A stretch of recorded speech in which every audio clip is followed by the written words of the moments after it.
Hello, good morning. Nandito po kami sa bandang Tabuk Region. Nasa disyerto po kami. Napakahaba na ng aming tinravel. Madaling araw pa lang umalis na kami doon sa pinanggalingan namin sa bandang Alaula. Iyan, ganyan ay disyerto, gasolinahan o highway halos wala kayong makita. Napakasimple yung pamumuhay nila. Pag magsi-CR po kayo sa ganito, huwag kayong pupunta mag-isa, magpasama po kayo, pero huwag kayong sabay papasok sa loob, ang isa maiwan sa labas. Dahil nangyari po sa akin to noong pumunta kami sa edge of the world sa outside Riyadh.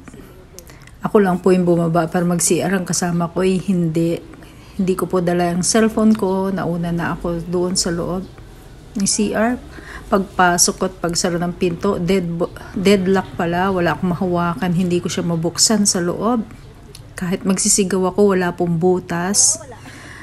Sabi ko, akyatin ko ang exhaust, hindi ko kaya, napakataas at napakalit ng butas, hindi rin ako kakasya. Buti na lang may customers, nagpagasolin, narinig niya yung kalabog ng aking pintuan ng CR, pinabuksan niya yun sa gasoline attendant.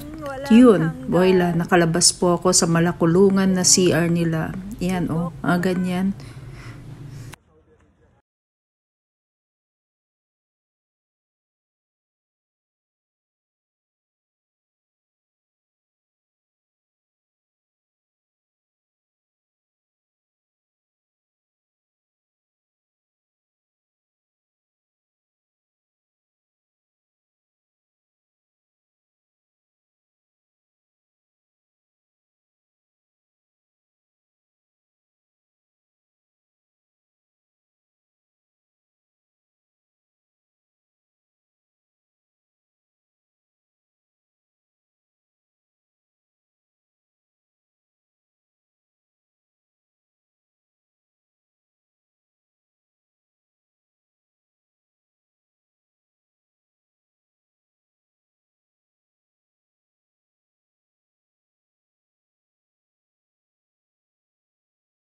Please don't forget to like and subscribe my channel. Thank you for watching. Till next again.